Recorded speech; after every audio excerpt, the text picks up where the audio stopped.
Hello guys, कैसे हैं आप लोग? आशा अच्छे होंगे। आप लोगों की पढ़ाई अच्छी चली होगी।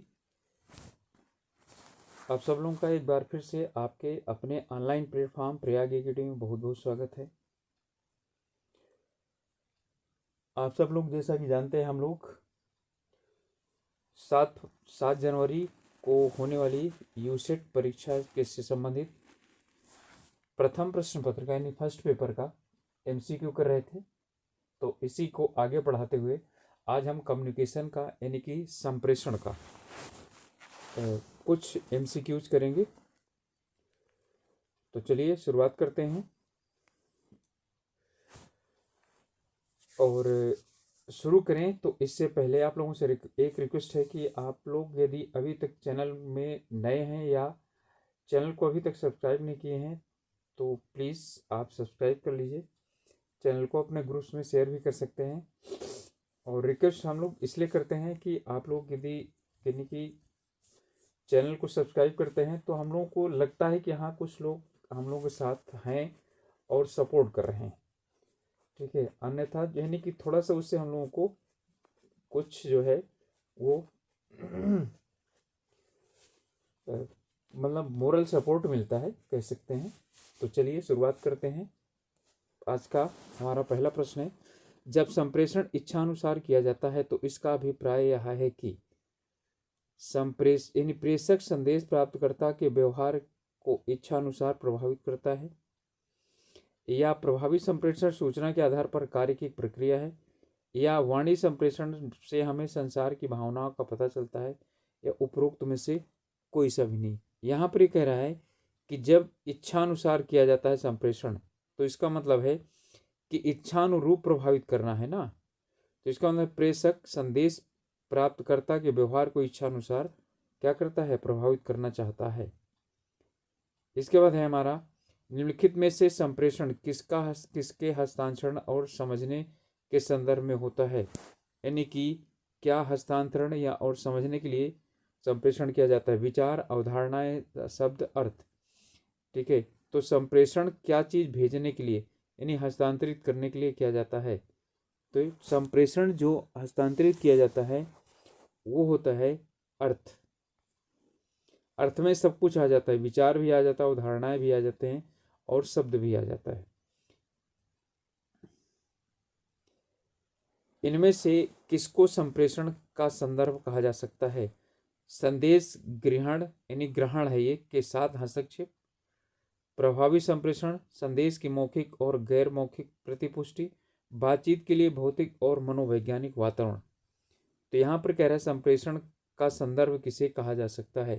तो संदर्भ का कहा जा सकता है बातचीत के लिए भौतिक और मनोवैज्ञानिक वातावरण तैयार करना। कौन सा बर्लो के संप्रेषण का रैखिक मॉडल है? तो SMRC, SMCR, SRMC या SRCM। यहाँ नाम है और इसका रैखिक मॉडल की बात कर रहा है, तो यहाँ से होता है SMCR। किस विद्वान ने कहा है कि लोग केवल संप्रेषण के माध्यम से एक दूसरे और स्वयं को जानते हैं? एक दूसरे और स्वयं को जानने का ही साधन है क्या संप्रेषण? Herbert Mead, Gandhi, Luther King या इनमें से कोई सा भी नहीं। तो ये हर्बर्ट मीड ने कहा था। इनमें से किस पर प्रभावपूर्ण संवाद करने की क्षमता निर्भर करती है? शिक्षा के स्तर पर। यह एक स्वाभाविक प्रतिभा होती है जिससे सीखा नहीं जा सकता है। ठीक है, प्रौद्योगिकी के उपयोग पर, अधिगम क्षमता पर। ठीक है, तो ये है अधिगम क्षमता पर। प्रभावपूर्ण संवाद करने की क्षमता निर्भर करती है अधिगम। अधिगम का मतलब है सीखना, कितना सीखा गया है उसके आधार पर निर्भर करता है। यदि यह मान लिया जाए कि संप्रेषण का कोई आरंभ या अंत नहीं है तो इसे कहा जाएगा मध्यस्थता प्रक्रिया, बातचीत, लेन देन, संव्यवहार। ठीक है, यानी कि एक विधि। तो क्या चीज होएगा, ये एक प्रक्रिया है क्योंकि प्रक्रिया का कोई अंत और प्रारंभ नहीं होता है। इनमें से संप्रेषण के आवश्यक घटक कौन कौन से हैं, यानी कौन कौन से संप्रेषण के घटक हैं? तो स्रोत, संदेह, हस्तक्षेप, चैनल, प्राप्तकर्ता, प्रतिक्रिया और संदर्भ। संकेत, स्रोत, गंतव्य, बातचीत और सहसंबंध। संकेत, प्रतीक, समझ, संप्रेषण और संबंधी। प्रतीक, समझ, उद्देश्य, विचार, राय, गैर मौखिक संदेश और प्रतिक्रिया। तो ये सभी तो नहीं आने चाहिए, इसमें ये होगा स्रोत, संदेश, हस्तक्षेप, चैनल, प्राप्तकर्ता, प्रतिक्रिया और संदर्भ। इनमें से कौन सा लक्षण मुख्यतः पारस्परिक संप्रेषण के संदर्भ में लागू होता है? क्षमा योग्य, विस्मरणीय, प्रतिवर्ती और अपरिवर्तनीय। इसमें किसके कर रहा है? पारस्परिक संप्रेषण की बात कर रहा है। पारस्परिक संप्रेषण का इनमें से कौन सा एक विशेषता है? तो पारस्परिक यानी कि जब एक दूसरे से क्या करते हैं, बात करते हैं, तो उसमें क्या होता है? इरिवर्सिबल, यानी कि ये अपरिवर्तनीय होता है। यानी जब आप सीधे किसी से बात करते हैं तो जो है, यानी जो आप कहना चाहते हैं उससे सीधे वो बात कहते हैं। यदि आप किसी से कहलवाते हैं, ठीक है, तो वो जो है वो जब कहेगा तो अपनी तरफ से कुछ जोड़ सकता है। ध्यान दीजिएगा, इसका अर्थ ये है कि ये परिवर्तित नहीं हो सकता है। यानी संदेश जब आप सीधे बात करते हैं, दो तरफा संप्रेषण प्रभाव होता है। क्या दो तरफा संप्रेषण प्रभावपूर्ण होता है? कभी नहीं, सदैव, शायद ही कभी, या उपरोक्त में से कभी नहीं। ठीक है, तो इसका मतलब है हमेशा दो तरफा संप्रेषण हमेशा प्रभावपूर्ण होता है। यानी जब दो लोग बैठ करके बात करते हैं तो क्या होता है? प्रभाव जरूर पड़ता है। एक संदेश को किन परिस्थितियों में प्रभावी समझा जा सकता है? अच्छे संप्रेषण कौशल का उपयोग करने पर, ग्रहण शक्ति के प्रभाव को वापस दोहराकर, प्राप्तकर्ता द्वारा समझना और वांछित प्रक्रिया देना, संदेश को केवल पारस्परिक संप्रेषण में प्रेषित करना। तो जो इसमें है वो किन परिस्थितियों में प्रभावी समझा जाएगा? यदि प्राप्तकर्ता द्वारा समझना और वांछित प्रतिक्रिया दी जाती है। प्राप्त करना और यानी कि जैसी प्रतिक्रिया आप चाह रहे हैं उस प्रतिक्रिया को यदि दिया जा रहा है, उधर से जवाब दिया जा रहा है, ठीक है, तो अच्छा यानी प्रभावी संप्रेषण है। कौन सा कथन दूसरों के साथ संवाद स्थापित करने की कला को सीखने के लिए सबसे महत्वपूर्ण कहा जा सकता है? संप्रेषण में शारीरिक क्रियात्मक शोर को खत्म करना, जहां गलत समझ जाने की संभावना बिल्कुल नहीं रहती, जहां संबंधों को प्रतिफल देने वाला या लाभप्रद बनाया जा सकता है, या उपरोक्त सभी। ध्यान दीजिएगा, दूसरों के साथ संवाद स्थापित करने की कला को सीखने के लिए सबसे महत्वपूर्ण कहा जा सकता है क्या? जहां संबंधों को प्रतिफल देने वाला या लाभप्रद बनाया जा सके, आपका यही होगा। इनमें से किस शब्द का प्रयोग संप्रेषण प्रक्रिया के दौरान संदेश को प्रतीकात्मक यानी सिंबॉलिक रूप से परिवर्तित किया जाना चाहिए? व्याख्या करना, कोट लेखन, गूढ़लिपि पठन और विस्तार करना। तो इसमें प्रतीकात्मक रूप से परिवर्तित किए जाने की बात कह रहा है। तो प्रतीकात्मक रूप से क्या हो जाएगा? यानी कि इनकोडिंग, ठीक है। डिकोडिंग तो क्या हो जाएगा? व्याख्या हो जाएगा ना। यहाँ कर रहा है प्रतीक के रूप में आप किसी को क्या करें? संदेश प्रदान करें, तो उसे बोलते हैं इनकोडिंग। एक व्यक्ति जब स्वयं को वर्णित करता है तो उसे कहा जाता है स्वावधारणा, स्वानुभूति, स्वजागरूकता या आत्मसम्मान। यानी जब अपने आप को क्या करता है, वो किसी से यानी अपने आप को बताता है तो उसे क्या कहा जाता है? सेल्फ कॉन्सेप्ट, ठीक है, यानी कि स्व अवधारणा। निम्नलिखित में से कौन सा शब्द दो लोगों के बीच संदेश भेजने और प्राप्त करने के लिए प्रयुक्त होता है? संकेत वाचन, कूट लेखन, लेन देन व्यवहार और द्विव्यक्ति संवाद। तो इसमें कह रहा है कि दूसरे के साथ, ठीक है, वो संदेश भेजने और प्राप्त करने के लिए किया जाता है, तो ये होता है द्विसंवाद। निम्नलिखित में से कौन सा प्रभावी संप्रेषण का मूल तत्व है? संदेश, प्रतिपुष्टि, कोट लेखन, संकेत वाचन। कह रहा है प्रभावी। देखो, संकेत वाचन नहीं, ठीक है, ना तो संकेत वाचन ना तो कोट लेखन। अब दो आए, प्रतिपुष्टि और संदेश। जब प्रभावी यानी संप्रेषण का मूल तत्व है वो क्या है? प्रतिपुष्टि है, ठीक है। यानी कि जब जो है ना, यानी कोई समझ जाए, बोले हाँ ठीक है समझ गया, वही होता है आपका क्या? प्रभावी संप्रेषण। जो लोग अपनी भावनाओं की अभिव्यक्ति सरलता, स्पष्टता से उन्मुक्त भाव से करते हैं उनके लिए निम्नलिखित में से कौन से शब्द का प्रयोग किया जाता है?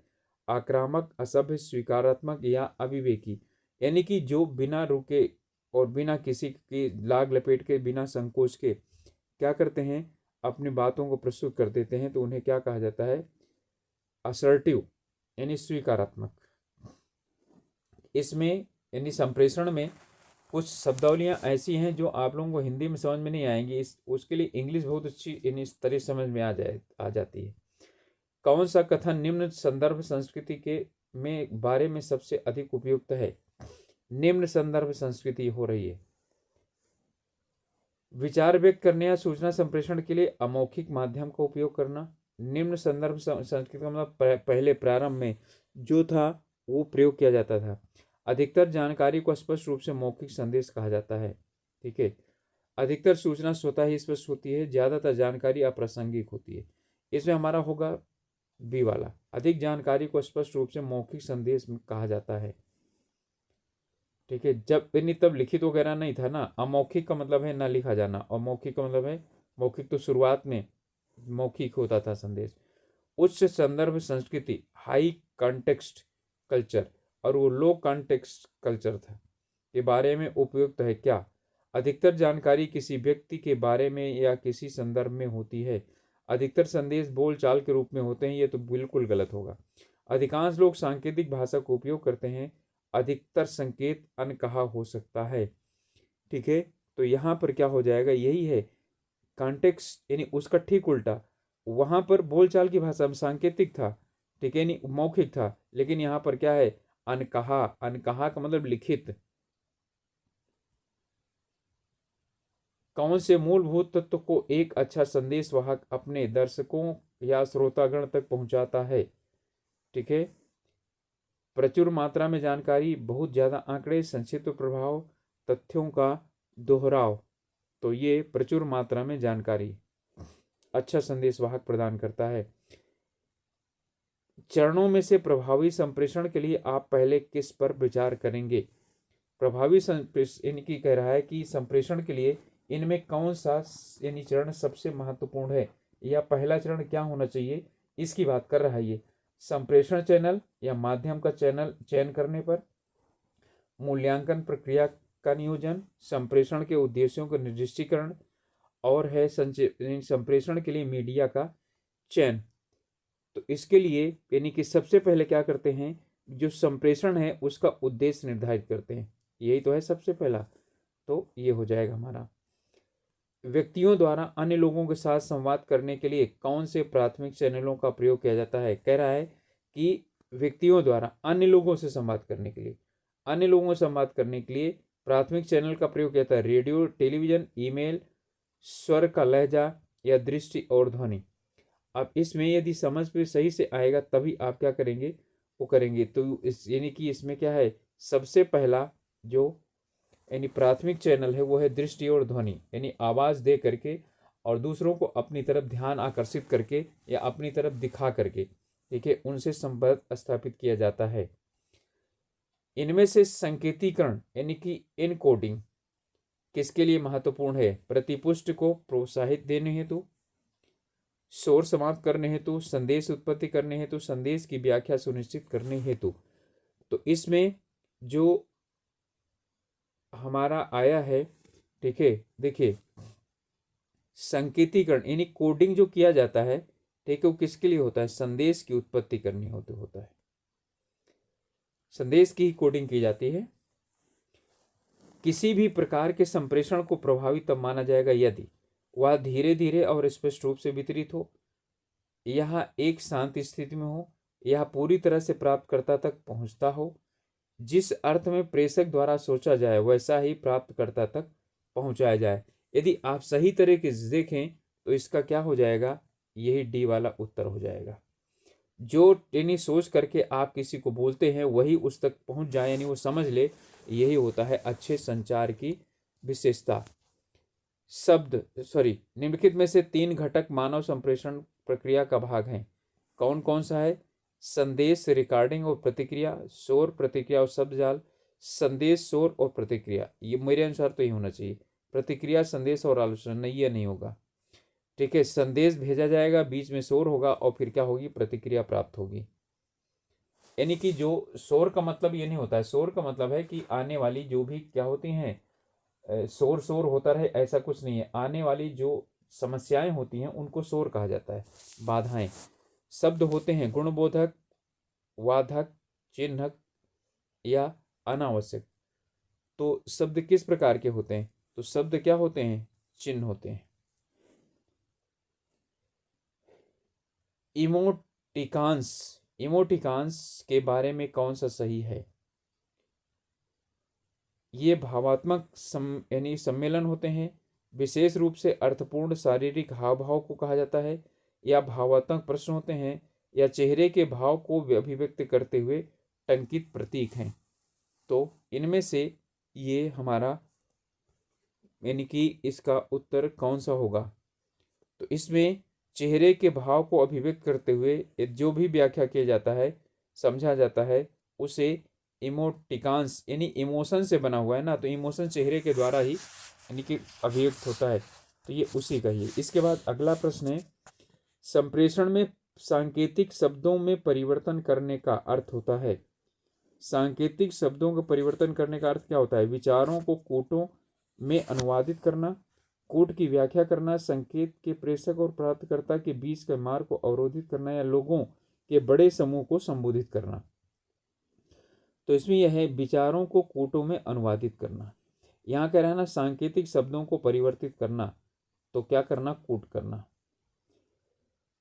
व्यक्ति अधिकतर चक्षु संपर्क यानी आई कांटेक्ट करते हैं, यानी कि जब वो बात करते हैं तब यानी आमने सामने जो देखते हैं उसे आई कांटेक्ट कहा जाता है। ध्यानपूर्वक सुन रहे होते हैं, संप्रेषण में रुचि नहीं रखते, बोल रहे होते हैं, व्याख्या कर रहे होते हैं। ठीक है, तो जब वो ध्यान से सुन रहे होते हैं तभी आई कांटेक्ट करते हैं। ठीक है, जब वो ध्यान से सुनते नहीं है तो कोई रुचि नहीं रखते, तो आई कांटेक्ट बिल्कुल नहीं करते। इनमें से कौन सा कथन प्रतिपुष्टि के संदर्भ में सत्य है?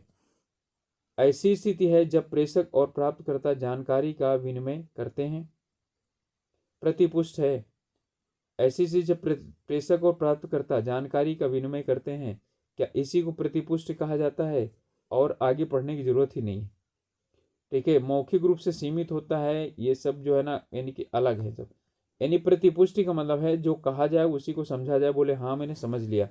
निम्नलिखित में से कौन सा उत्तर विकल्प श्रवण प्रक्रिया को अनुकूलित रूप से प्रभावित करता है? ठीक है, श्रवण क्रिया को कौन सा इसमें प्रभावित करता है? वक्ता के शब्दों के वितरण की तीव्र गति, यानी कितनी तेजी से कितनी जल्दी से बोलता है। संदेश में अत्यधिक जानकारी होना, ठीक है, यानी कि काफ़ी ज़्यादा यदि जानकारी हो तो कितना सुन पाएगा वो। मीडिया का अनुचित चयन का उपयोग, ठीक है, यानी कि यदि सही मीडिया नहीं चुना गया तो ये सभी हैं। श्रवण क्रिया का मतलब है सुनने में बाधा उत्पन्न कौन करेगा, तो ये सभी परिस्थितियां उत्पन्न करेंगी। कौन से शब्द प्रतिपुष्टि से निकटतम संबंध रखते हैं? बुद्धिशीलता, खोज संबंधी सहायक या ह्यूमनिस्टिक, साइबरनेटिक्स या उपरोक्त में से कोई नहीं। कह रहा है कि प्रतिपुष्टि के निकट संबंध किसका है, यानी फीडबैक से इनमें से निकट संबंध किसका है, तो किसका है, साइबरनेटिक्स का। किसको श्रोता की प्रतिपुष्टि कहा जा सकता है? संकेत की मौखिक आलोचना, संकेत की स्वीकृति, संदेश का मौखिक या गैर मौखिक अनुक्रिया, या संकेत विरचुई। ठीक है, तो प्रतिपुष्टि किसे कहा जा सकता है? यही सीधा संकेत का, चाहे मौखिक हो या अमौखिक। ठीक है, जो रिस्पांस होगा इसी को तो क्या कहा जाता है, इसी को प्रतिपुष्टि कहा जाता है। हम अपने मन में विवरण को व्यवस्थित करने का प्रयास करते हैं, तो निम्नलिखित में से कौन सा कथन हमारे उद्देश्य को व्यवस्थित करता है? क्वेश्चन पहले समझ लीजिएगा तभी उत्तर होता है। जब हम अपने मन में विवरण को व्यवस्थित करते हैं, यानी सोचते हैं, तो इनमें से कौन सा कथन हमारे उद्देश्य को अभिव्यक्त करता है? अपने मन में नए विचारों को उत्पन्न करना, जटिल सूचना को संसाधित और उनको वर्गीकृत करना। ठीक है, सूचना को कठिन और सरल अवयवों में विभाजित करना, सरल सूचना को संसाधित करना। तो इसमें हो जाएगा जटिल सूचना को संसाधित और वर्गीकरण करना। समाचार पत्र के संदर्भ में संप्रेषण में प्रतिपुष्टि यानी फीडबैक का अर्थ क्या है? लेखक, संपादकीय, संपादक को पत्र या समाचार। तो इसमें आप लोग अच्छी तरह जानते हैं संपादक को पत्र, यही क्या होता है? फीडबैक होता है। संप्रेषण में संकेत वाचन यानी डिकोड का अर्थ है, ठीक है, अभी पहले भी आया था। संकेत का मूल्यांकन, विचारों को कोटों में अनुवाद, संदेश की अस्वीकृति, संदेश की व्याख्या। तो क्या हो जाएगा? विचारों का कोट में अनुवाद।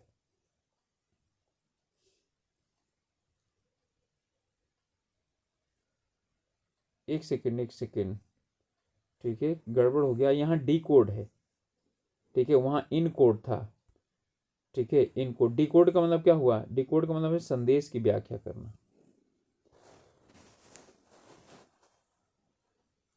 विचारों का कोटों में, कूट का विचारों में अनुवाद, इसे हम ये कह सकते हैं।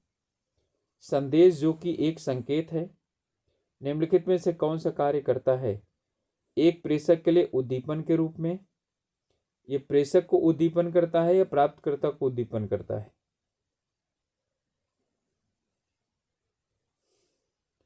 एक प्राप्तकर्ता के लिए उद्दीपन के रूप में, सामूहिक दर्शकों के उद्दीपन के रूप में, शोर को कम करने का कार्य। संदेश जो कि एक संकेत है, निम्नलिखित में से कौन सा कार्य करता है? ठीक है, तो इसमें कौन सा कार्य करता है मैंने आप लोगों को बता दिया कि प्राप्तकर्ता को उद्दीपित करने के लिए।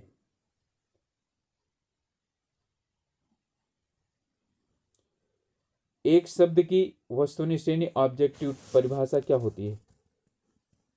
शब्द की प्रत्यक्ष अर्थ, गुणबोध का अर्थ, सूचक अर्थ या प्रत्यक्ष अर्थ। तो यहां पर होता है सूचक अर्थ। एक शब्द का व्यक्तिपरक अर्थ होता है, ठीक है, यहां पर वस्तुनिष्ठ अर्थ हुआ, यहाँ सब्जेक्टिव अर्थ हुआ, वहां ऑब्जेक्टिव था, यहाँ सब्जेक्टिव।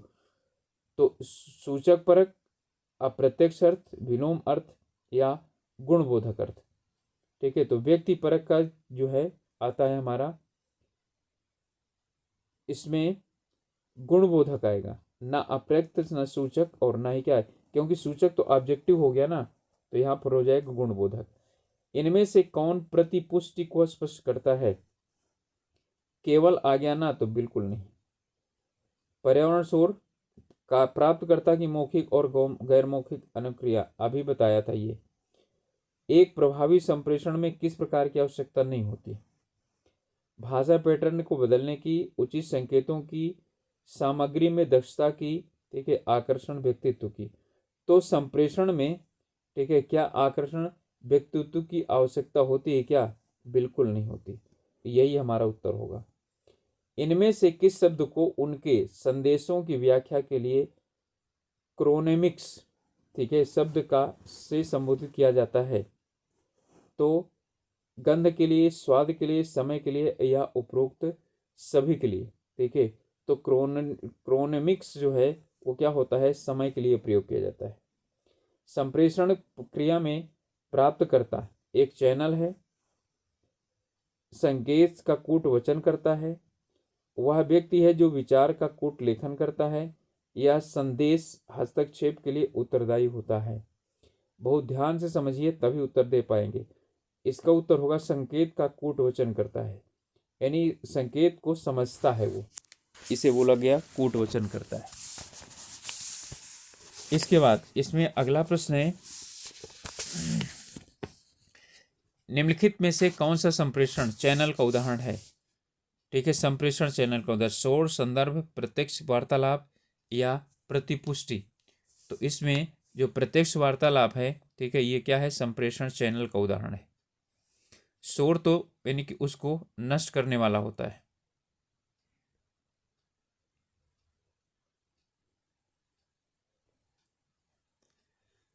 चलिए अगला है, निम्नलिखित में से कौन सा कथन अपने आप के बारे में जानकारी प्राप्त करने एवं उसकी व्याख्या करने के बारे में सही है? यह सदैव नकारात्मक होती है, सकारात्मक होती है, मूल्यों, अवधारणाओं और पूर्ण अनुभवों से संबंधित होती है, या उपरोक्त में से कोई नहीं? तो अपने बारे में जानकारी मूल्यों, अवधारणाओं और पूर्व अनुभवों से संबंधित होती है। श्रवण एक जटिल प्रक्रिया हो सकती है, एक बाधक कार्य है, एक स्वाभाविक प्रक्रिया है, एक सहज ढंग से घटने वाली शारीरिक क्रिया है। तो श्रवण यही है, डी।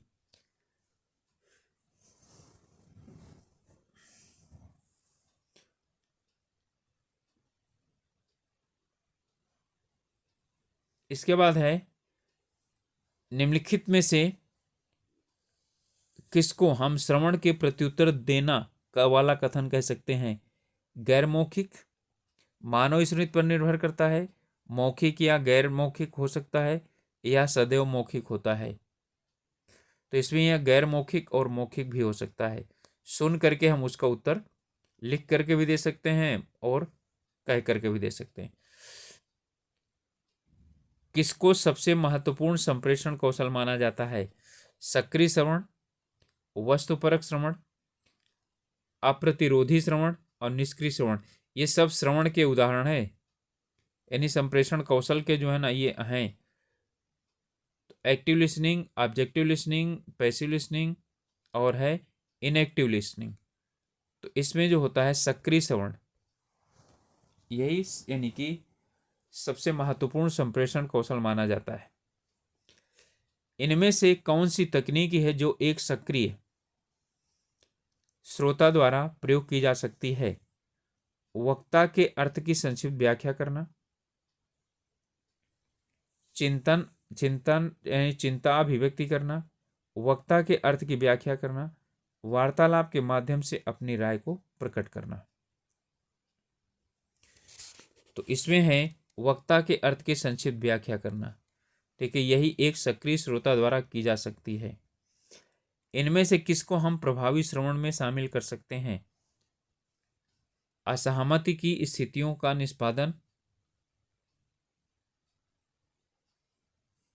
विस्तृत विश्लेषण, संदेश का व्यक्तिनिष्ठ और अर्थ निकालना, संदेश की प्रतिपुष्टि। देखिए, प्रभावी श्रवण अच्छी तरह से सुना जाएगा तभी तो उसमें क्या होगा, कुछ ना कुछ उसका क्या होगा, उत्तर दिया जाएगा। सो संदेश की प्रतिपुष्टि अच्छी तरह से यदि सुना नहीं गया तो संदेश की प्रतिपुष्टि क्या होगी? संप्रेषण शारीरिक गतिविधियों यानी बॉडी मूवमेंट के वर्गीकरण को क्या कहा जाता है? प्रतीक, गैर मौखिक, प्रदर्शन या काइनेमिक्स। इसमें इसे बोला जाता है काइनेमिक्स। निम्नलिखित में से शब्द में से चेहरे की गतिविधियां जो भावात्मक अर्थ को संप्रेषित करती हैं के संदर्भ में प्रयुक्त किया जाता है?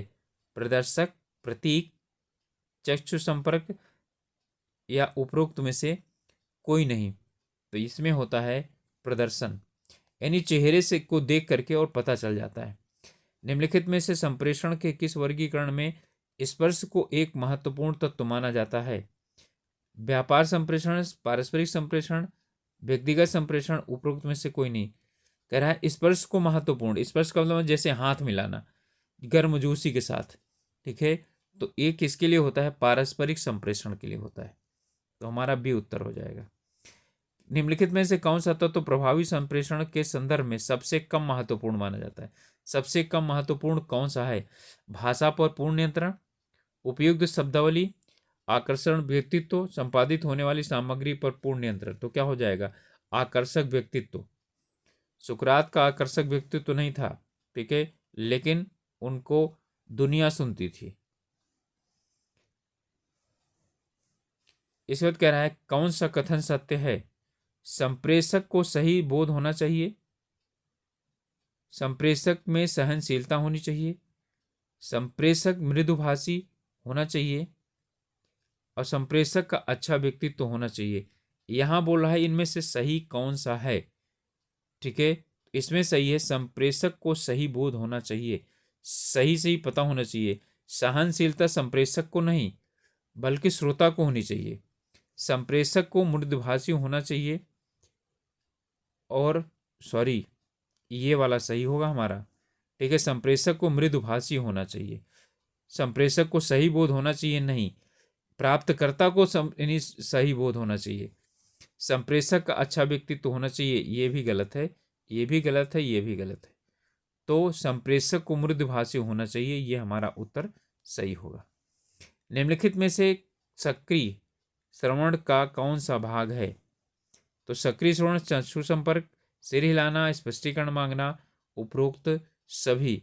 तो आप जानते हैं ये सभी हैं।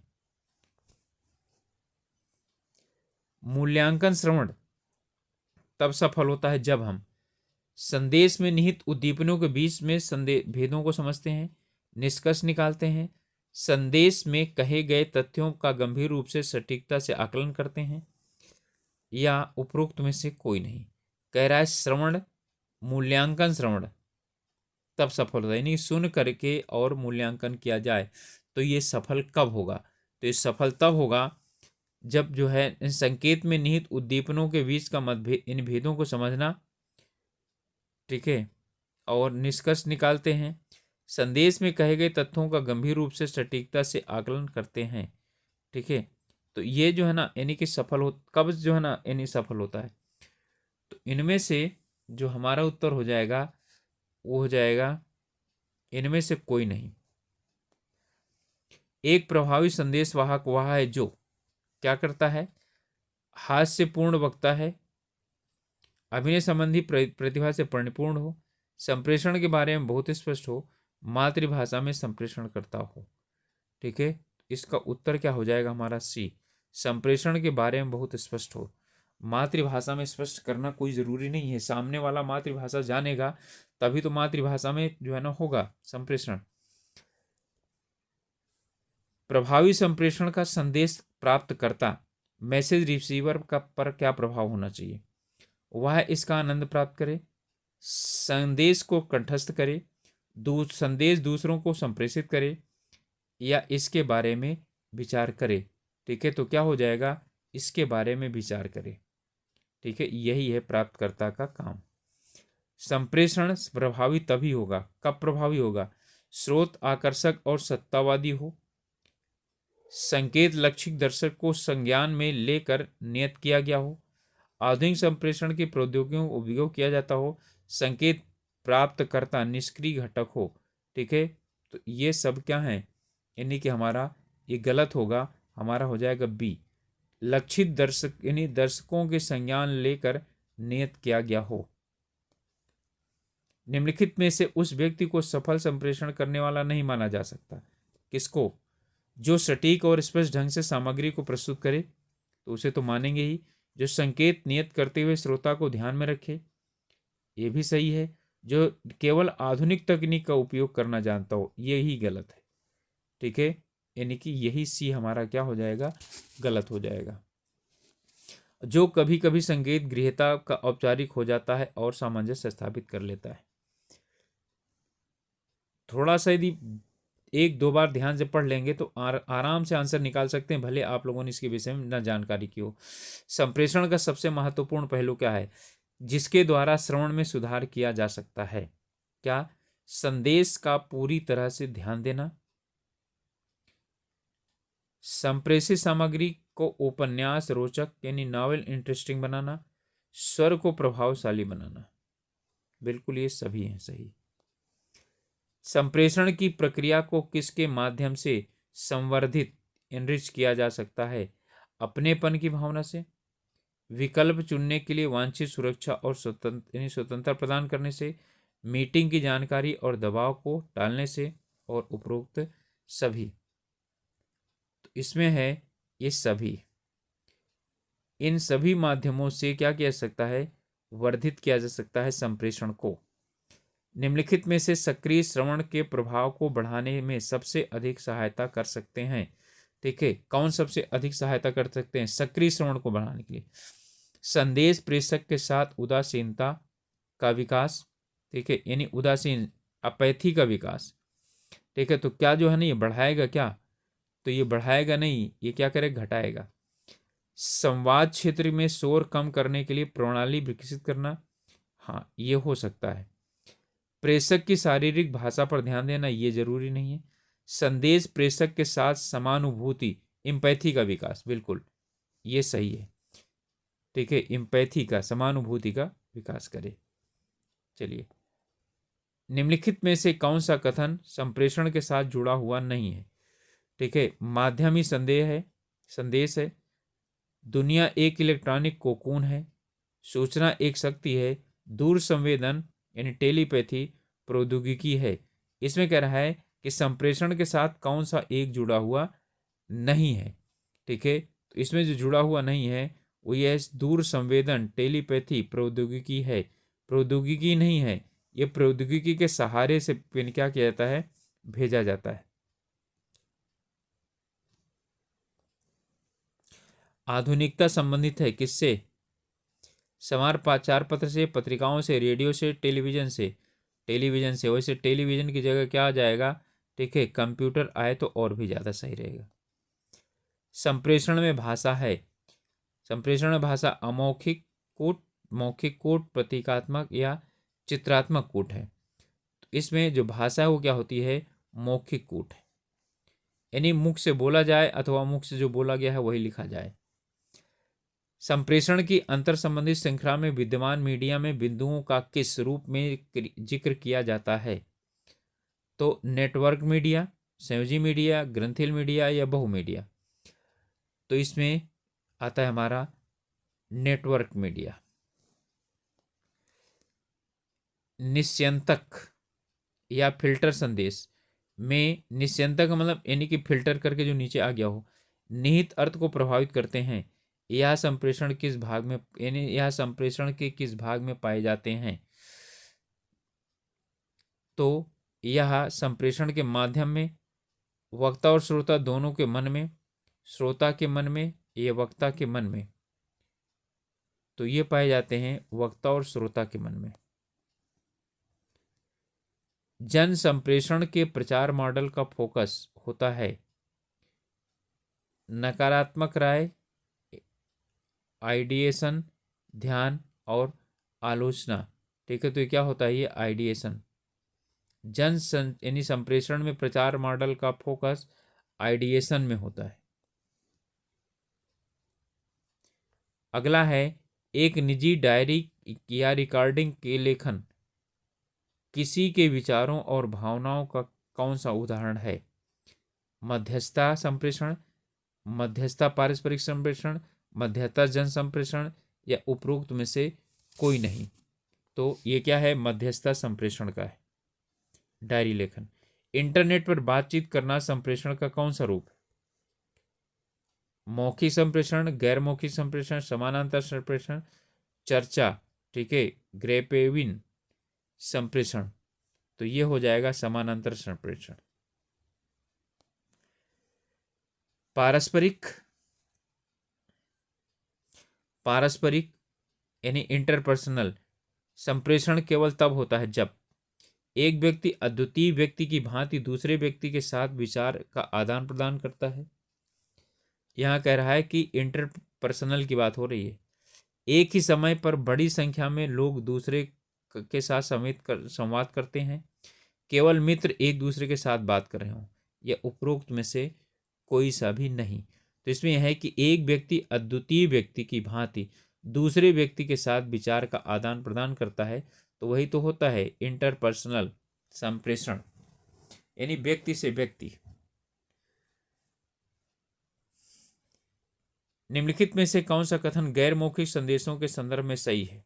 गैर मौखिक, इसका महत्व को वास्तविकता से अधिक आंका जाता है, यह जोड़ तोड़ का प्रयास करता है इसलिए इसकी अवहेलना करनी चाहिए, यह प्रायः संदेश अर्थ के लिए अप्रासंगिक होते हैं, एक श्रोता के लिए इसको समझना आवश्यक होता है। कह रहा है गैर मौखिक संदेशों के रूप में क्या है, सही है। तो इसमें एक श्रोता के लिए इनको समझना क्या होता है, आवश्यक होता है। अंतर्वैयक्तिक संप्रेषण इंटरपर्सनल कम्युनिकेशन सहायता करता है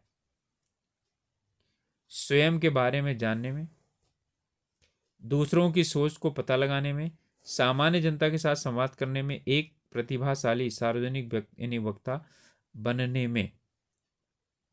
तो अंतर्वैयक्तिक संप्रेषण जो होता है इंटरपर्सनल कम्युनिकेशन किस चीज में सहायता करता है?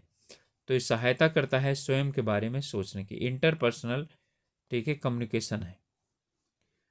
दो या दो से अधिक लोगों के बीच संप्रेषण को क्या कहा जाता है? संगठनात्मक संप्रेषण, ये तो गलत है। पारस्परिक संप्रेषण, अतिरिक्त व्यक्ति संप्रेषण, अंतःवैयक्तिक संप्रेषण। अंतःवैयक्तिक संप्रेषण व्यक्ति खुद अपने साथ करता है, इसे बोलते हैं इंटरपर्सनल कम्युनिकेशन, यानी पारस्परिक व्यक्तिक संप्रेषण, दूसरे से बातचीत करना। पारस्परिक संप्रेषण में आचार संहिता महत्वपूर्ण होती है, संप्रेषण में बाधा होती है, अप्रभावी होती है, या इनमें से कोई सा भी नहीं। तो ये यानी इसमें आचार संहिता क्या होती है? आचार संहिता का मतलब कुछ नियम होते हैं, वो बिल्कुल क्या है, सही है, महत्वपूर्ण होते हैं। इनमें से कौन से संप्रेषण में संप्रेषण मध्यस्थता को कहा जाता है? अंतरावैयक्तिक संप्रेषण, पारस्परिक संप्रेषण, समूह संप्रेषण, सामूहिक संप्रेषण। तो इसमें ये होता है सामूहिक संप्रेषण में। इसमें कह रहा है संप्रेषण मध्यस्थता कहा जाता है इनको। इनमें से सार्वजनिक संप्रेषण, पब्लिक कम्युनिकेशन, संचार के अंतर्गत आती है। जटिल संरचना है, राजनीतिक संरचना, सुविधाजनक संरचना, या औपचारिक संरचना। तो इसमें आता है औपचारिक संरचना। गैर मौखिक संप्रेषण में शामिल होता है। गैर मौखिक संप्रेषण में क्या शामिल होता है? भाषण देना, टेलीफोन पर बातचीत करना, गीत गाना, या हाथ मिलाना। ठीक है, तो गैर मौखिक की बात कर रहा है। ठीक है, तो गैर मौखिक में भाषण देना, गीत गाना, टेलीफोन पर बातचीत करना। अब सिर्फ बचा हाथ मिलाना। तो हाथ मिलाना क्या हो गया? गैर मौखिक संप्रेषण हो गया। हाथ मिलाने पर यानी गर्मजोशी के साथ हाथ मिलाया जाता है, तो पता चलता है सामने वाला कितना महत्वपूर्ण है, यानी हम सामने वाले के लिए कितना महत्वपूर्ण है। निम्नलिखित में से ठीक है किस प्रकार के संप्रेषण के अंतर्गत नेतृत्व के उभर कर आने की संभावना सबसे अधिक होती है? अंतःवैयक्तिक, छोटे समूह, आमने सामने का सार्वजनिक संप्रेषण, या मीडिया जैसे कि सेल फोन और त्वरित मैसेंजर। त्वरित मैसेंजर का मतलब जैसे आप ईमेल है या वो होता है इंस्टेंट मैसेंजर, जो व्हाट्सएप ग्रुप वगैरह इंस्टेंट मैसेजिंग करते हैं। तो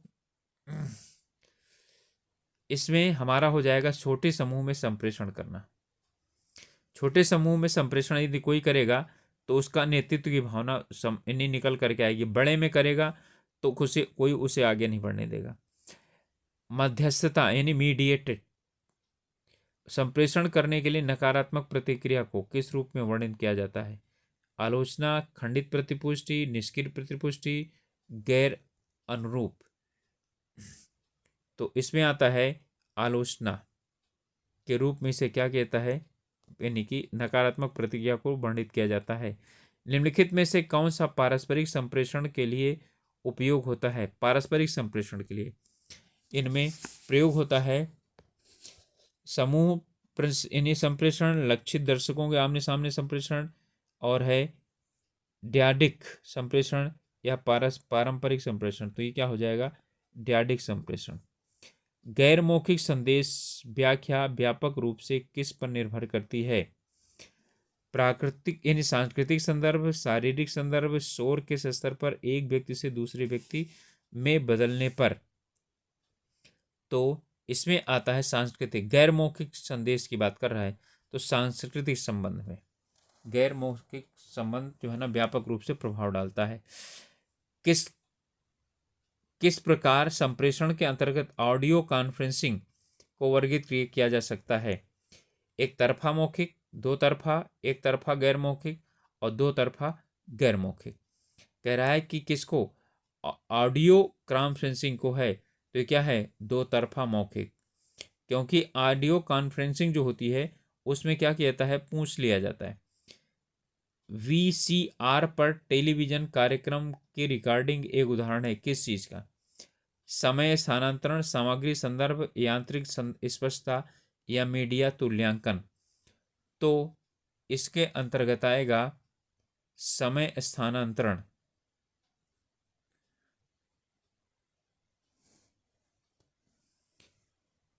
एक कूटलेखन संदेश की 4 शर्तें प्रभावशीलता को प्रभावित करती हैं। ठीक है, इसके अंतर्गत कौन कौन सा आता है? तो इसमें कौशल दृष्टि प्रेषक का ज्ञान और कौन सा आता है,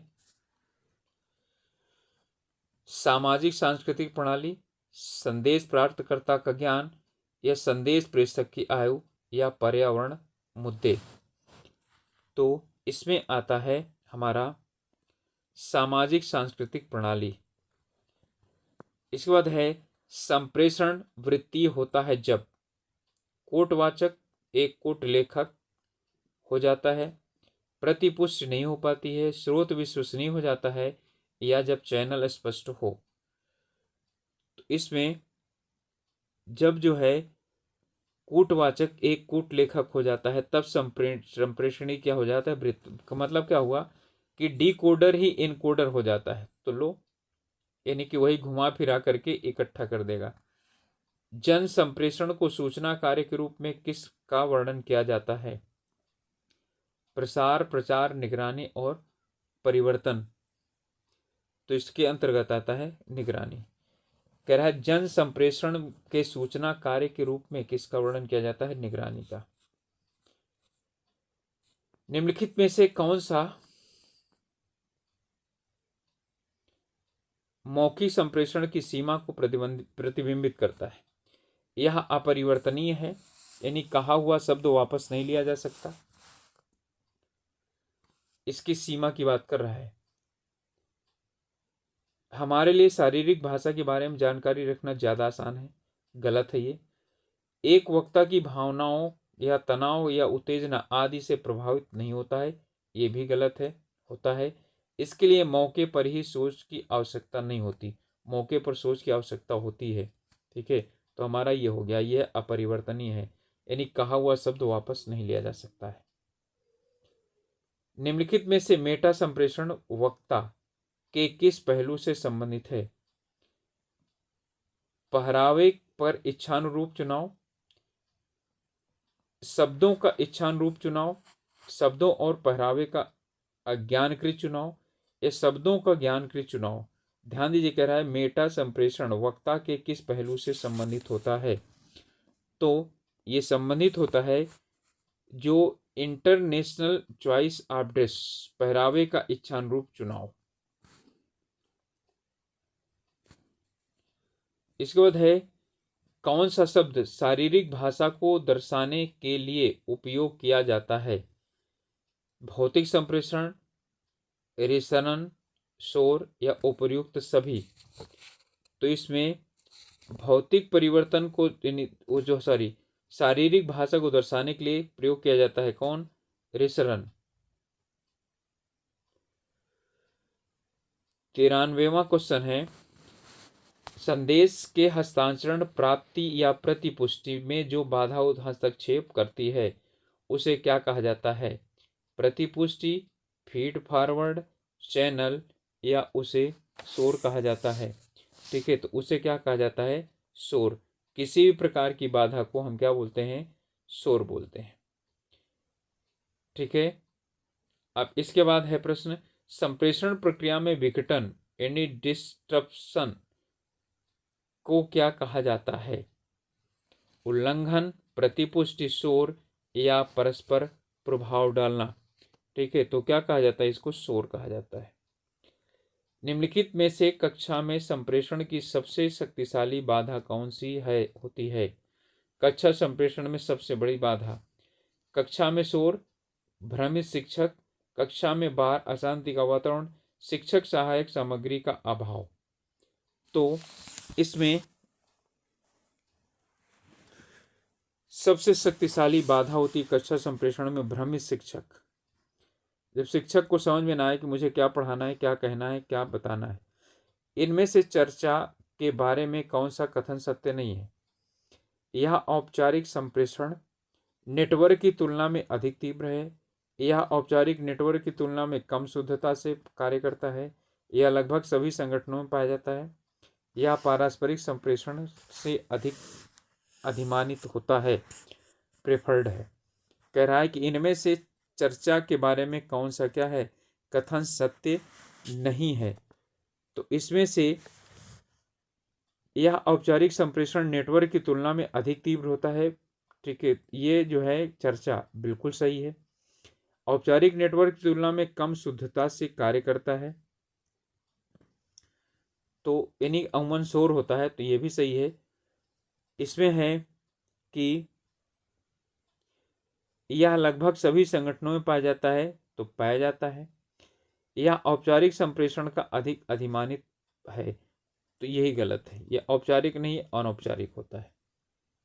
चर्चा, संप्रेषण की प्रभावशीलता के स्तर सी के रूप में किसे परिभाषित किया जाता है?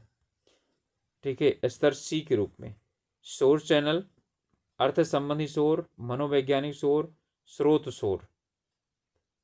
तो हमारा इसमें आता है सी स्तर को, तो इसे बोलते हैं, सी का मतलब है चैनल नॉइस। इनमें से किसे छोड़कर प्रभावी संप्रेषण में आने वाले अवरोध हैं? शोर का अभाव, सूचना का विरूपण, सूचना का अधिभार, या उपरोक्त में से कोई नहीं।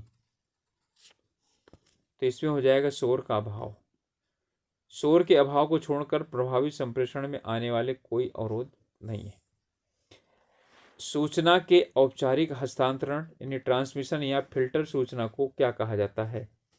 यानी कि सूचना जो है उसे औपचारिक रूप से क्या किया जाए, यदि हस्तांतरित किया जाए तो उसे क्या कहा जाए? गपशप यानी गॉसिप, ग्रेप वाइन। प्रत्यक्ष संप्रेषण वर्टिकल कम्युनिकेशन, क्षैतिज संप्रेषण हॉरिजॉन्टल कम्युनिकेशन, तो उसे बोला जाता है ग्रेप वाइन। निम्नलिखित में से किसको हम क्रियात्मक या शारीरिक शोर यानी फिजिकल नॉइस का एक उदाहरण मान सकते हैं? भूख लगना, वातानुकूलन की आवाज, एक लान की घास काटने की मशीन, और जटिल शब्दों का उपयोग। ध्यान दीजिएगा, इसमें किसकी बात कर रहा है?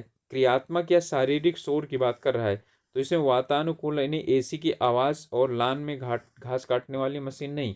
अब इन दोनों में से हमें क्या करना है? एक को चुनना है। तो शरीर में शोर क्या होगा? क्या जटिल शब्दों का उपयोग? बिल्कुल नहीं। ये क्या हो जाएगा? भूख का लगना। तो उत्तर हो जाएगा हमारा ए, भूख का लगना। जटिल शब्दों का उपयोग करते हुए वक्ता को निम्नलिखित में से किस उदाहरण को माना जा सकता है? अब देखिए, जटिल जो शब्द है वो किस प्रकार के शोर में आता है? शारीरिक क्रियात्मक शोर, मनोवैज्ञानिक शोर, अर्थ संबंधी शोर। तो ये क्या है? वेरी गुड, अर्थ संबंधी शोर होगा। यानी जटिल शब्द प्रयोग किए जाएंगे तो अर्थ समझ में नहीं आएगा सामने वाले को। और शारीरिक शोर, ठीक है, शारीरिक शोर क्या है? भूख है।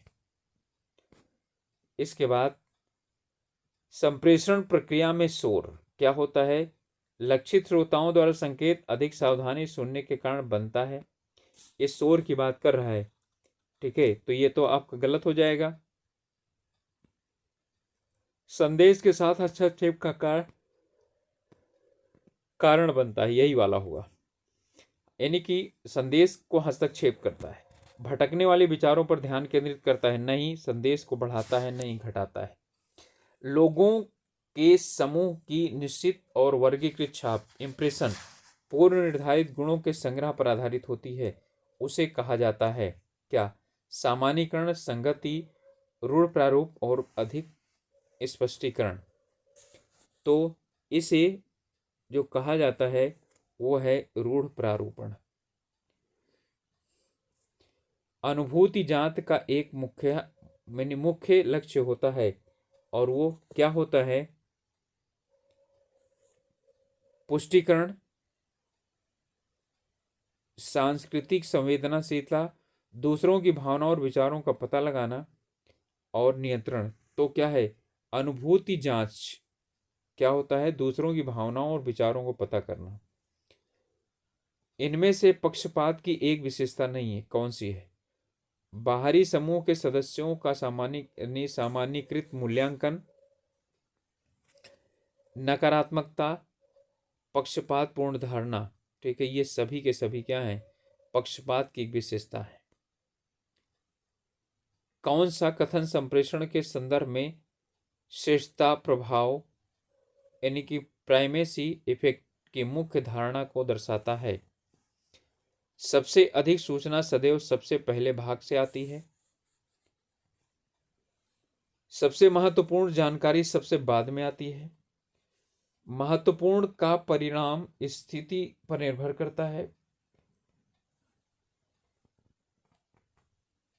सूचना के सभी घटकों को एक समान बल भार मिलता है, ये गलत है। कह रहा है संप्रेषण के संदर्भ में श्रेष्ठता प्रभाव की प्रमुख धारणा को क्या दर्शाता है?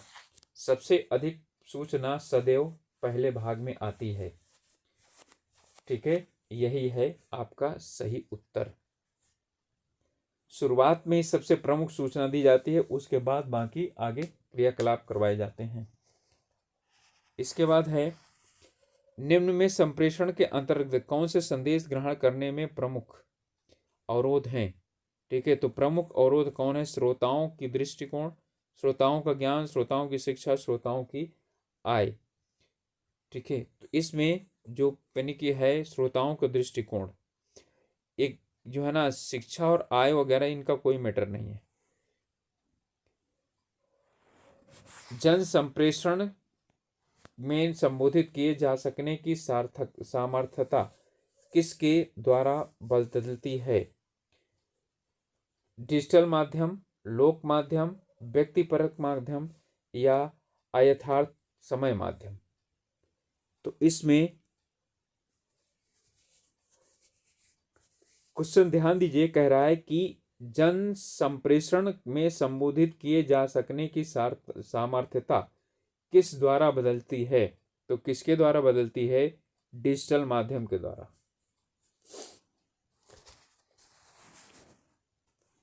यानी कि मास कम्युनिकेशन की बात कर रहा है ये।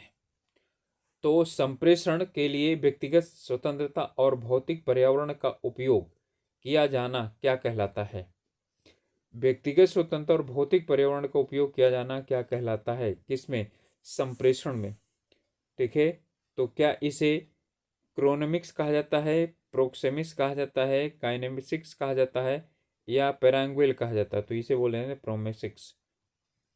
अगला है, यदि एक छात्र कक्षा में बात करने के लिए एक हाथ उठाता है तो वह उपयोग करता है संशोधक, प्रतीक, नियामक या प्रदर्शक।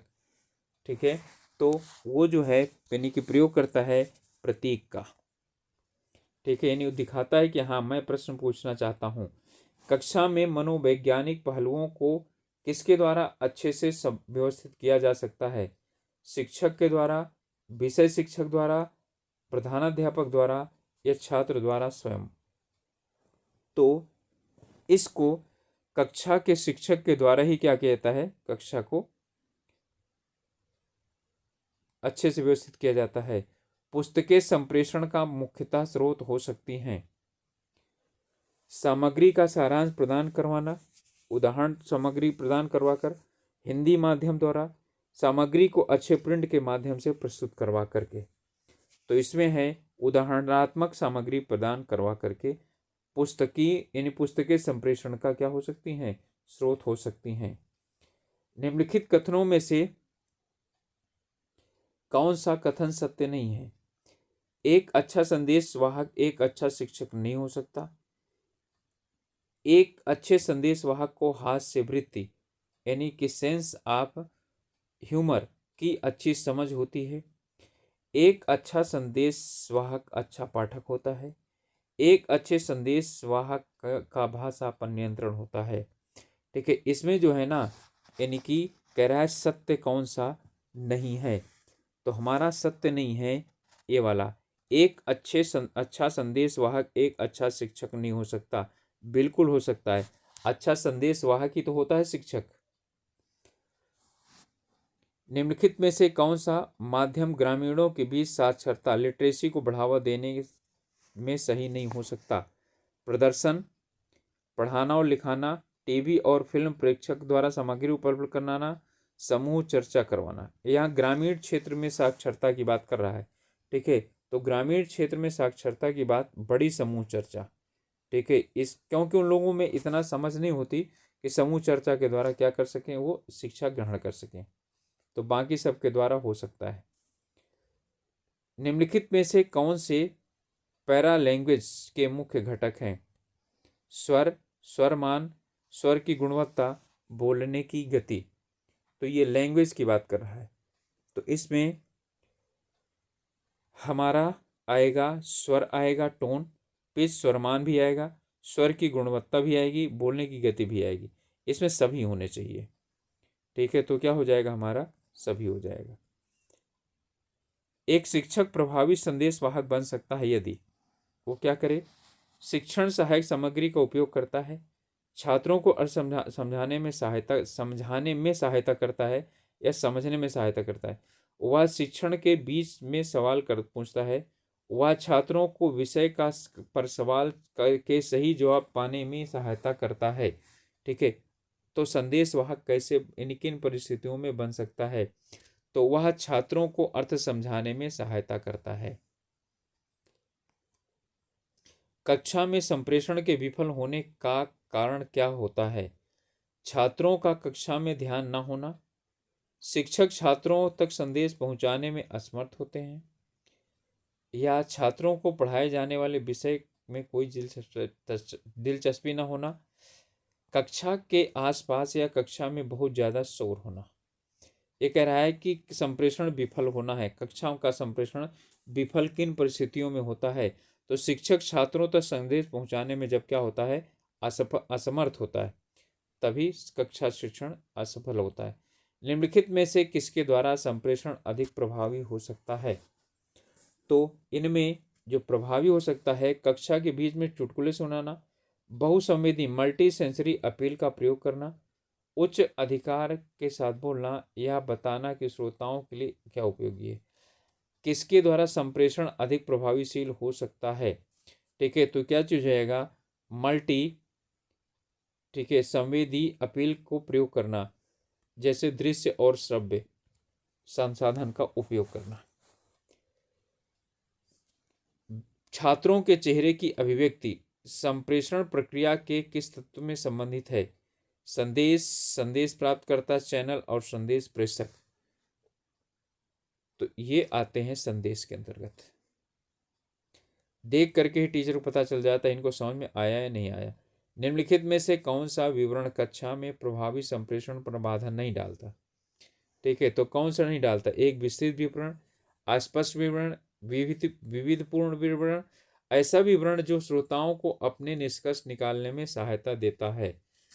तो इनमें हमारा हो जाएगा विविधपूर्ण विवरण। कह रहा है कि कौन सा विवरण कक्षा में प्रभावी संप्रेषण कर बाधा नहीं डालता, तो विविधपूर्ण विवरण। संप्रेषण पहलुओं का कौन सा समूह कक्षा में संप्रेषण प्रक्रिया को बाधित नहीं करता है, तो कौन सा प्रक्रिया को बाधित नहीं करता, अधोमुख करना यानी कि रिवर्सिंग करना, मूल्यांकन ध्यान केंद्रित करना, मूल्यांकन ध्यान केंद्रित करना, उदाहरण देना, मूल्यांकन ध्यान केंद्रित करना, अतिशयोक्ति, ध्यान केंद्रित करना, उदाहरण देना और अतिशयोक्ति। ठीक है, इसमें संप्रेषण कक्षा में संप्रेषण प्रक्रिया को बाधित नहीं करता है, तो कौन सा नहीं करता है, मूल्यांकन केंद्रित करना, उदाहरण देना और अतिशयोक्ति। चलिए अगला प्रश्न होगा हमारा, यही वाला उत्तर क्या हो जाएगा, सही हो जाएगा। अगला वाला प्रश्न है, मेहरबियां के अनुसार संप्रेषण में शब्द, ध्यान दीजिएगा, संप्रेषण में शब्द, स्वर का लहजा और शारीरिक भाषा का क्रमशः कितना योगदान रहता है। इसमें यानी कि इन्होंने प्रतिशत के आधार पर इसका क्या किया है, निर्धारण किया है।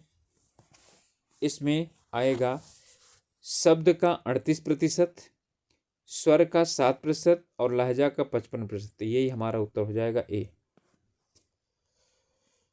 यानी कि शब्द जो है सबसे ज़्यादा, यानी कि शारीरिक भाषा क्या होती है, प्रयोग की जाती है 55, संप्रेषण में शब्द यानी शब्द जो है 38% होता है, स्वर का लहजा जो है ना 7% होता है, थोड़ा बहुत चल जाता है। पैराफ्रेजिंग एक कौशल है, यह किस प्रकार को प्रभावी बनाने के लिए किया जाता है। पैराफ्रेजिंग की बात कर रहा है, तो पैरा जो फ्रेजिंग है, एक सेकेंड, हम मेहरबियाँ के अनुसार संप्रेषण में शब्द, स्वर का लहजा और शारीरिक भाषा का क्रमशः कितना कितना योगदान रहता है। ठीक है, 38 7 55, 7 38 55, 55 38 और 7। ठीक है, इसमें मुझे कुछ जो है ना यानी गड़बड़ लग रहा था। तो इसमें यानी शब्द का 7%, स्वर के लहजा का 38%, और जो शारीरिक भाषा का है वो 55%। तो हमारा उत्तर हो जाएगा बी वाला। पैराफ्रेजिंग एक कौशल है और यह किसको प्रभावी बनाने के लिए यानी कि आवश्यक है। तो यह प्रभावी बनाने के लिए श्रवण को। सजीव टेलीविजन और रेडियो प्रसारण जिसमें श्रोता दर्शकों की उपस्थिति आवश्यक होती है इस रूप में जानी जाती है। संप्रेषण माध्यम, सांकेतिक माध्यम, असमायोजित माध्यम या समायोजित माध्यम। तो ये हमारा हो जाता है संकेत माध्यम। निम्नलिखित में से कौन सा रिसाव के संकेत यानी कि रिसाव संकेत शब्द में संबंधित है या शब्द से संबंधित है। चेहरे का भाव जिसको पढ़ने में लोग अक्सर चूक जाते हैं। चेहरे के भाव की विशेषता में शैलियों में से यह एक अनापेक्षिक संकेत है कि कोई व्यक्ति कैसा अनुभव करता है, उपरोक्त में से कोई नहीं। ध्यान दीजिएगा, रिसाव संकेत शब्द, ठीक है, लीकेज क्यूज यानी कि जो पता चले, तो इसमें यही है कि यह एक क्या है, अनापेक्षिक संकेत है जो कोई व्यक्ति कैसा अनुभव करता है। व्यक्ति में एक बहुत ही उन्नत भावना होती है कि सामाजिक दृष्टि से क्या उचित है और क्या अनुचित है, और सदैव यह जानता है कि प्रत्येक सामाजिक संदर्भ में क्या कहना है।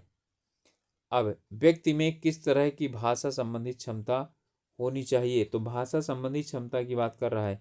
व्याख्यात्मक, संज्ञात्मक, यानी व्याख्यात्मक, संज्ञात्मक, वाक्यात्मक और व्यावहारिक। ठीक है, तो इसका हो जाएगा क्या, व्यावहारिक। संप्रेषण प्रक्रिया में संदेश,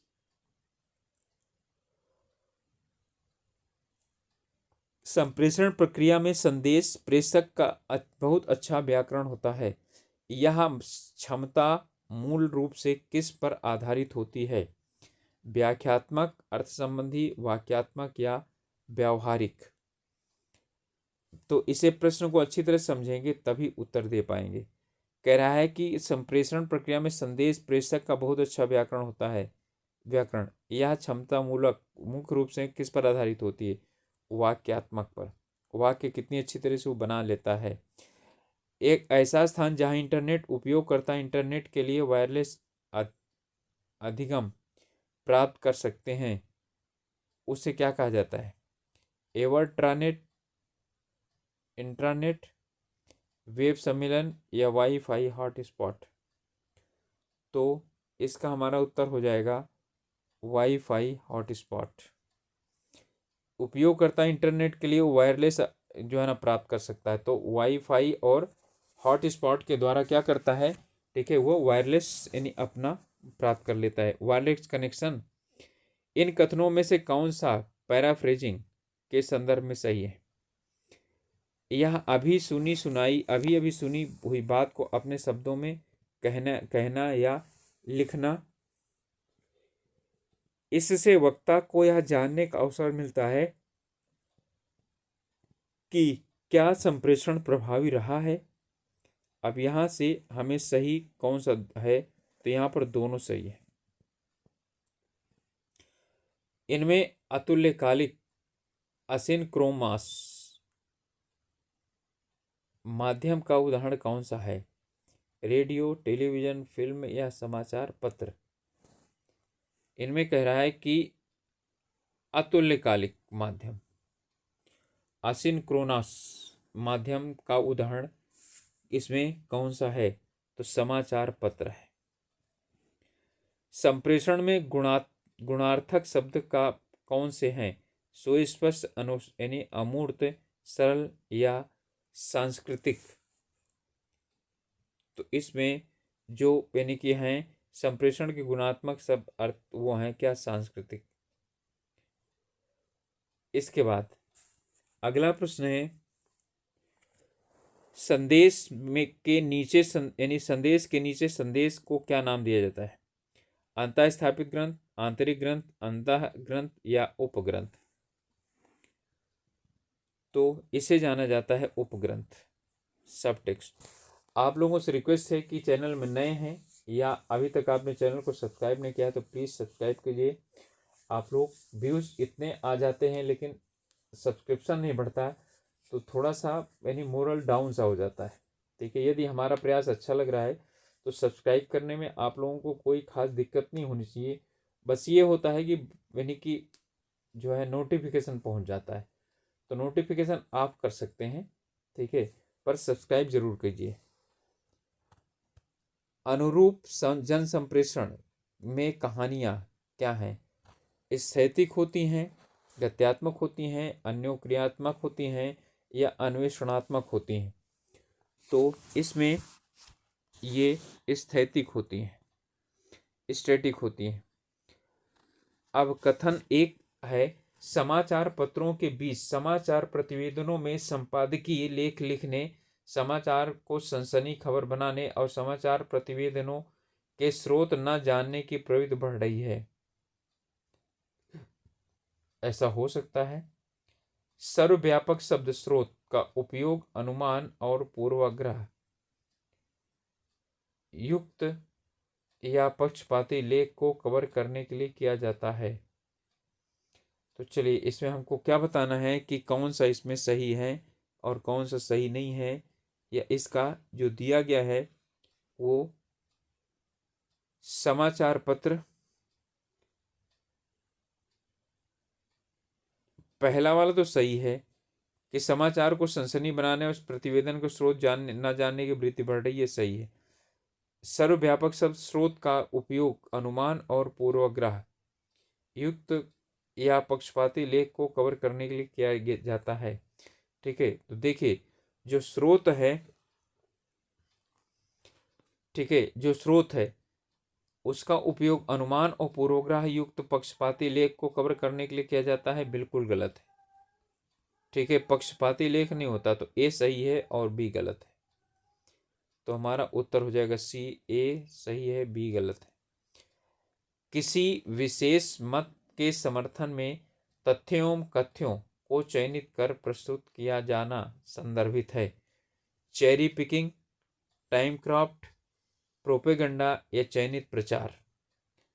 तो ये आता है चेरी पिकिंग के अंतर्गत, यानी किसी विशेष मत के समर्थन के तथ्यों और कथनों को चयनित करके प्रस्तुत किया जाए तो उसे कहा जाता है चेरी पिकिंग। और आप लोगों यानी कि ये आज के पूरे हमारे प्रश्न हो जाते हैं। और अब जो है आप लोगों का बहुत समय कम रह गया है परीक्षा का, तो देखते हैं कल यदि टाइम रहा तो मैं आप लोगों को एक पूरा मॉडल पेपर यानी प्रस्तुत करूँगा, तो आप लोग ज़रूर देखिएगा। और यदि आप लोग यानी लाइव मिल करके यानी लाइव उपस्थित होकर के और यदि पेपर जो है ना देना चाहते हैं तो फिर मैं परसों एक मॉडल पेपर यानी आप लोगों के सामने ला सकता हूँ। लेकिन हाँ, जब आप लोग रिस्पांस देंगे कि हाँ ठीक है हम लाइव देने के लिए तैयार हैं, ठीक है, तो मैं लाइव जो है ना लेकर के आ जाता हूँ, फिर वहीं पर प्रश्न उत्तर जो भी होंगे उनके सही देख लिया जाएगा। नहीं होगा तो फिर तो हम यानी कि प्रस्तुत करेंगे ही आपके सामने मॉडल क्वेश्चन पेपर।